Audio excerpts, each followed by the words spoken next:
Buen día para todos, profesor y compañeros. Nuestro grupo está conformado por los ingenieros Joel Rodríguez, John Gutiérrez, Michael Riaños y quien les habla, Alfred Henao. En este video les vamos a hablar acerca de dos temas principales: fundamentos y divisibilidad, que hemos aprendido durante el curso. Sin más preámbulo, empecemos. La teoría de números es la rama de las matemáticas que estudia las propiedades de los números, en particular los enteros.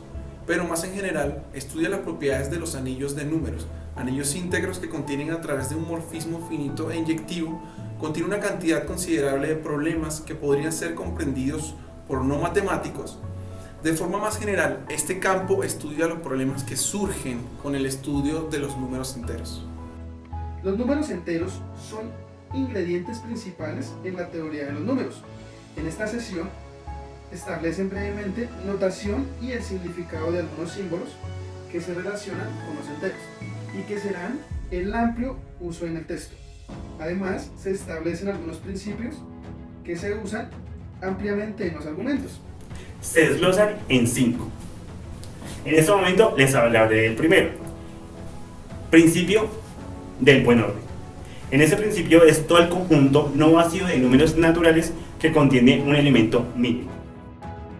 Si hablamos del principio del palomar, el principio palomar es encontrado a menudo en informática y nos habla básicamente que existen más palomas que espacio en el palomar.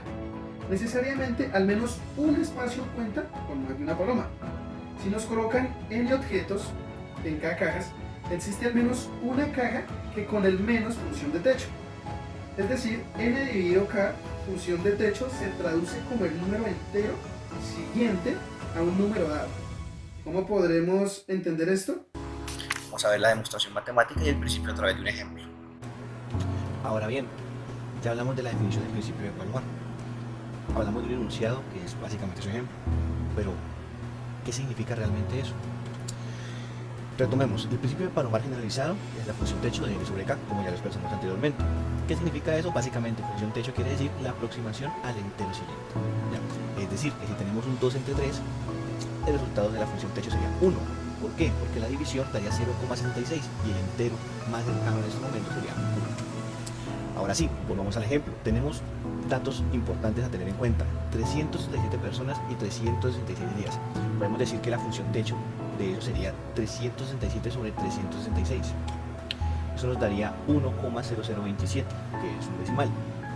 ¿Cuál sería el número entero más cercano a ese decimal? El 2. Entonces, ese sería el resultado de esta operación. Esa es la demostración matemática del principio de Palomar. El uso del principio es muy útil para resolver problemas donde se requiere determinar la cantidad de elementos de diversos conjuntos y que se relacionan entre sí. Si tenemos dos conjuntos que son finitos y no disjuntos, es decir, que tienen elementos en común, la cantidad de elementos de A unión B va a ser igual a la cantidad de elementos de A más la cantidad de elementos B, menos la cantidad de elementos de A intersección. Esta propiedad puede extrapolarse para tres conjuntos, partiendo del hecho de que los tres sean finitos y no disjuntos, entendiendo que la cantidad de elementos de A unión B unión C va a ser igual a la cantidad de elementos de A más la cantidad de elementos de B más la cantidad de elementos de C menos la cantidad de elementos de A intersección B menos la cantidad de elementos de B intersección C menos la cantidad de elementos de A intersección C más la cantidad de elementos de A intersección B intersección C. Vamos a ver un ejemplo en el que debemos encontrar el número de personas que sobresalen en por lo menos una de las tres asignaturas. Como inicialmente estamos tratando con conjuntos, y la mejor forma de expresar conjuntos es a través de diagramas de Venn. Partimos del hecho de que tenemos tres conjuntos, tres asignaturas, las cuales se van a representar con la M, la A y la B, siendo respectivamente matemáticas, artes y biología. Nos dice que 10 sobresalen las tres disciplinas, es decir, que los conjuntos están relacionados entre sí, tienen que ver, se intersectan. Y vamos a expresar cuál será la operación que debemos hacer. Entonces, cuando nos dice que debemos calcular o encontrar el número de personas que sobresalen por lo menos en una de las tres asignaturas, básicamente nos está pidiendo la cantidad de la unión de los tres conjuntos. ¿Listo? N m unido a A unido a B. ¿Ya? Siendo n la expresión de la palabra cantidad y m, a y b el nombre de los conjuntos y la u es la operación entre conjuntos. ¿Listo? ¿Cómo arrancamos? ¿Cómo debemos hacerlo? Debemos primero empezar con las intersecciones. ¿Listo? Y allí vamos extendiéndonos a lo largo de los conjuntos.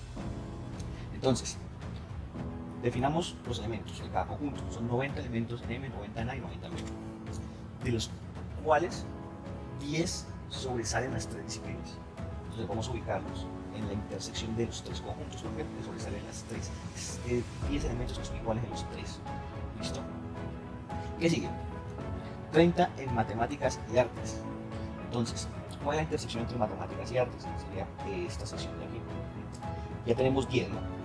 Y son 30. ¿Cuánto nos falta? 20. Y ahora bien, dice matemáticas y artes. Significa que aquí también van 20. Hay un dato importante, que les he enunciado, y es solamente 50 solamente en biología. ¿Qué significa eso? Que en este conjunto, en esta sección, que pertenece únicamente a biología, que no intersecta con ningún otro conjunto, y el 50. Y entonces, al final, ¿qué nos queda? ¿Cuál sería el valor de la intersección de M y B? Sería 10. ¿Por qué? Resulta que tenemos definido en el enunciado que hay 90 elementos por conjunto, ¿cierto? Y si nosotros sumamos los elementos del conjunto B, que es este de aquí, tenemos que habían 10, 20, 20 y 50. ¿Listo? Entonces, eso nos daría el resultado 10, 20, 50 de 80. ¿Y qué le falta a 80 para llegar a la totalidad de 90? Le faltan solo 10 elementos. Entonces, eso iría en esta sección, que es esta intersección. Ahora, ¿cómo vamos a trabajar este tema? Resulta que nosotros tenemos una función que definimos anteriormente, que nos dice que la cantidad del conjunto M más la cantidad del conjunto A más la cantidad del conjunto B menos la cantidad de la intersección de los conjuntos M y A menos la cantidad de intersección de los conjuntos M y B menos la cantidad de la intersección de los conjuntos A y B se suman a la intersección de los tres conjuntos. Eso es lo que significa toda esta función matemática. Ahora, vamos a traducirla a un modelo matemático un poco más simple, es decir, a números. Tenemos que la cantidad de los tres elementos, cada una es 90, entonces sería 90 más 90 más 90, ¿cierto? Menos 30, que es la intersección entre M y A. Entonces, eso es verdad, vamos a mirar. M, A, 20 y 10 son 30, muy bien. Ahora, menos la intersección de M y B. Tenemos aquí respectivamente en matemáticas de biología 10 y 10. Toda esta sección de la intersección de ambos conjuntos será igual a 20. ¿Listo? Menos la intersección de A B. Sería entonces este y este. Toda esta sección de aquí sería la intersección. Más la suma de la intersección de los tres conjuntos. Es decir, de este pequeño que está aquí. Sería 10. Y la suma de todo esto nos da 200. ¿Qué significa eso?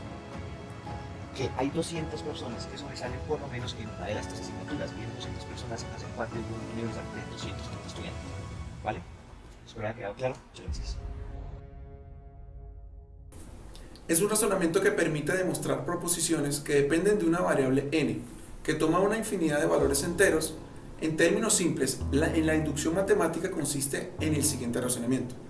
Dado un número entero a que tiene la propiedad p, y el hecho de que si hasta cualquier número entero n con la propiedad p implica que n más 1 también la tiene. Entonces, con todos los números enteros a partir de a tienen la propiedad p. La inducción matemática demuestra que podemos subir tan alto como queramos en una escalera. Si demostramos que podemos subir el primer peldaño, el caso base, y que desde cada peldaño podemos subir al siguiente al paso inductivo. La inducción completa no se puede considerar como un esquema de inferencia formalmente válido, ni se puede justificar empíricamente, por lo que se considera que nos ofrece verdades que gozan de un mayor o menor grado de probabilidad que no nos puede garantizar su certeza absoluta. Principio de la divisibilidad. La divisibilidad en las matemáticas se refiere a la propiedad de los números enteros, es decir, números indecimales, de dividirse por otro número entero y que su resultado sea a su vez un número entero. Por ejemplo, los números 3, 6, 9 y 12 tienen divisibilidad por 3. ¿Por qué? porque al dividir cada uno de esos números enteros por 3 resultan números enteros, 1, 2, 3 y 4 respectivamente.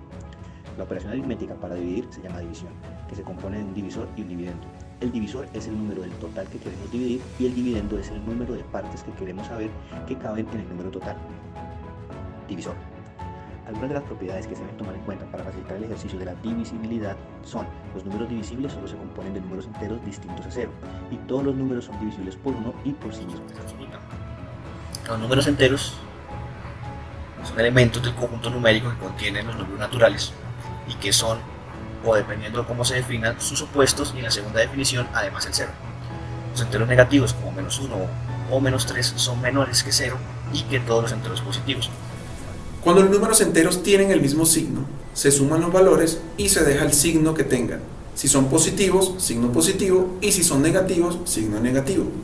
Cuando los números enteros tienen distinto signo, se restan sus valores absolutos y se pone el signo del sumando de mayor valor absoluto. Ejemplo de los números enteros. Si un número entero son cualquier número natural, es decir, 1, 2, 3, 4, 5, 10, 125, 590,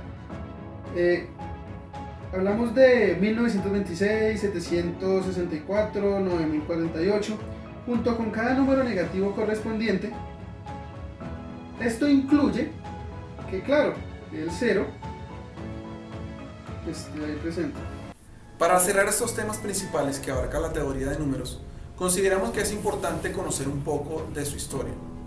Nacida la necesidad primaria del hombre de contar y medir, la aritmética, al igual que la geometría, tiene su origen en los tiempos prehistóricos. Las grandes civilizaciones antiguas desarrollaron un sistema propio de numeración y operaciones básicas, pero el creado en la India se impuso por su aparente sencillez. La utilización del 0 y de la notación con valor numérico posicional. Desde entonces comenzó el desarrollo de la teoría de números. Si bien es importante conocer de dónde surge la teoría de números, más interesante es ver qué propone, ver a fondo las preguntas de qué trata y las soluciones que logra. Fascinantes cosas se han logrado y estos temas que tratamos en esta oportunidad nos dan una breve noción de su importancia. Espero que nuestra exposición haya sido de su agrado. Muchísimas gracias y que tengan un buen día.